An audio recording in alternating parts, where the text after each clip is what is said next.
আজ পশ্চিমবঙ্গ বিধানসভায় উল্লেখ পর্বে সম্মানীয় অধ্যক্ষ স্যারের মাধ্যমে রাজ্যের স্বাস্থ্যমন্ত্রী তথা মুখ্যমন্ত্রীর দৃষ্টি আকর্ষণ করলাম যে হসপিটালগুলোতে display board, digital display board এবং ওয়েবসাইট এবং সাথে সাথে রেফারের ক্ষেত্রে আধুনিক প্রযুক্তি নিয়ে আসার জন্য।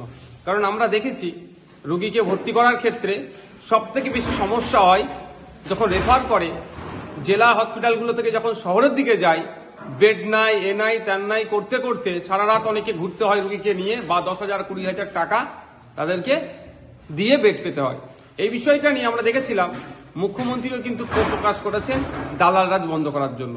কিন্তু দালাল রাজ বন্ধ করতে গেলে প্রপার ওয়েতে যেতে হবে, তো সেজন্য আমরা আজকে প্রস্তাব রাখলাম বিধানসভায় স্বাস্থ্যমন্ত্রীর কাছে যে আমি এটাই চাইছি স্বাস্থ্যমন্ত্রীর কাছ থেকে যে আপনি একজন রোগীকে যখন রেফার করবে শহরের কোনো হসপিটালে, সরকারি হসপিটালে, জেলা থেকে, সেই সময় ওখান থেকে সেই রোগীর কোন হসপিটালে কত নম্বর বেড হচ্ছে সেটাও যেন সেই যখন রোগীকে রেফার করে রেফারের কাগজের সাথেও আর একটা কাগজ দিয়ে দেওয়া হয়।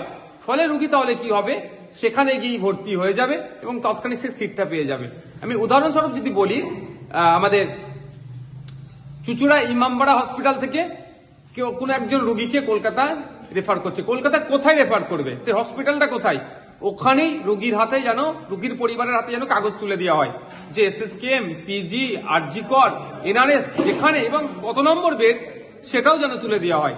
আর ডিজিটাল ডিসপ্লে বোর্ডের কথা এই জন্যই বলছি এই জন্যই যে রোগীর পরিবার বাইরে বা তৎক্ষণিক ডাইরেক্ট কোনো হসপিটাল থেকে কেউ নিয়ে না গিয়ে ডাইরেক্ট হয়তো ওখানেই কলকাতার শহরের কোনো হসপিটালে যাচ্ছে, সেখানে গিয়ে অনেক সময় বেড পায় না, বেড আছে কি না নাই, কটা বেডের মধ্যে কটা বেড খালি আছে, ডিজিটাল ডিসপ্লে বোর্ড লাগিয়ে দিলে ওটা ধরা যাবে।